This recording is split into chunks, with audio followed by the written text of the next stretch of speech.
Kang C ingin menceritakan kisah yang familiar lumayan dari Sumatera Barat, yaitu Malin Kundang. Kita ya.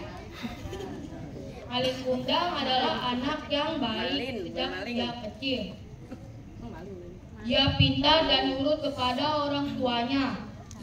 Sejak kecil, Malin Kundang sudah ditinggali oleh ayahnya pergi ke kota yang jauh.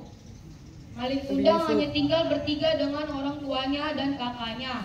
Malin Kundang dari kecil ingin bertekad menjadi orang yang sukses. Suatu hari, Malin Kundang pergi ke pesisir pantai dan ia menemukan orang yang banyak sedang pergi ingin merantau.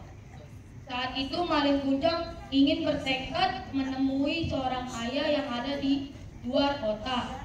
Malin Kundang pun ketika sudah menginjak umur 18 tahun, dia minta izin kepada orang tuanya agar diizini untuk merantau keluar kota.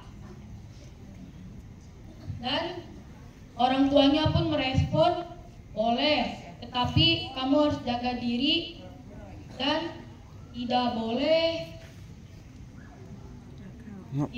melanggar aturan yang ada di kota. Sampailah besok, Malin Kundang berpamitan kepada orang tuanya dan berangkat ke kota.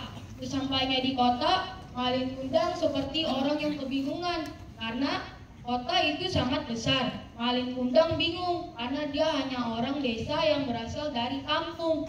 Malin Kundang melantang mencari ayahnya, tapi tidak ketemu. Akhirnya Malin Kundang duduklah di pinggiran sawah dan dia menemukan seorang wanita yang cantik. Wanita itu berkenalan, siapa namamu? Namaku Malin Kundang. Oh, kau berasal dari mana? Dari kampung Sumatera Barat. Setelah itu berkenalanlah mereka. Hari makin hari mereka makin akrab dan Malin Kundang ditawarkan pekerjaan yang dipunyai oleh wanita itu. Pekerjaan seperti mencangkul sawah. Dan kiranya Malin Kundang pun makin akrab dengan orang tua dari wanita itu dan akhirnya Malin Kundang dijodohkan oleh wanita itu.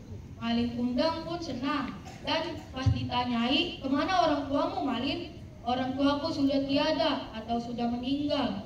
Akhirnya dinikahilah mereka. Suatu saat Malin berkendara bersama para kru dan istrinya ke desa tempat kecil mereka. Dan setelah itu Malin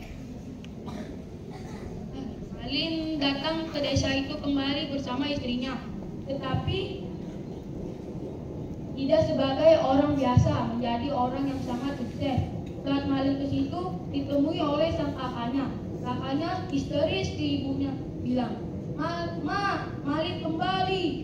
Setelah itu ibunya keluar bersama kakaknya. Terus ibunya bilang, nak, kamu sudah kembali. Terus Malin pun merespon, siapa kamu? Wanita tua, biadab. Bukan siapa-siapa kamu. Saya gak punya orang tua, dia orang yatim. Gitu. Habis itu kakaknya bilang, aduh Malin, ini orang tua kamu yang mengasuh kamu, yang mendidik kamu, yang menyayangi kamu. Kenapa kamu lupa? Malin, ini ibumu Malin. Siapa? Orang tuaku sudah meninggal. Tidak ada lagi orang tuaku. Malin, ini ibumu nak. Ini ibumu nak. Siapa wanita tua? Mikirlah. Setelah itu Malin pun pergi ke kapal yang ditungganginya lagi. Ibunya berdoa kepada Tuhan yang Maha Esa. Dia berdoa, ya Allah, kutuklah anak hamba jadi batu. Setelah itu ada sambaran petir 3 kali. War. Habis itu kapal yang ditunggangi Malin bertabrakan dengan sebuah gunung es. Dan Malin berlari ke pesisir pantai dan dia minta maaf kepada orang tuanya. Ibu, maafkanlah aku. Ibu, maafkanlah aku. Dan dari situ ibunya sudah sakit hati, tidak mau memaafkannya lagi. Setelah itu malin dikutuk menjadi batu, sudah menjadi batu.